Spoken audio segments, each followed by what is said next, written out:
Allah can ıslah eylesin.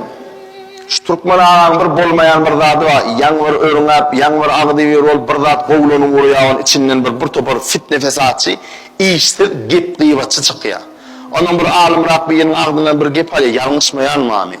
Her kimin öz bir düşüncesi ve öz amel edişi var. Ayın bula beydi yani kelim ona idea var ki.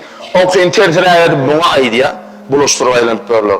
Onu yanvar bir namazı vuru diyem de Tugolama gayret etti ama ne hem olayım işe giyeceğini diyanla olu bile ona mal oradan adam gidiyor tapya birini. O gelene abi.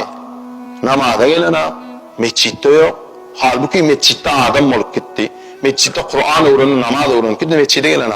Kavat geliyorum Tugolama doğanlı terpekkeli yaşlı adam oluptur.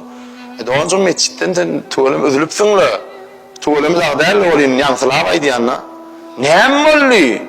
Namazın taşlandırsın oydu korktum. Emma namazlı yerle doğan telpeğin var tuğulama. Neyimçi gelene? Barmak doğru der. Mis. Allah korkutmasın.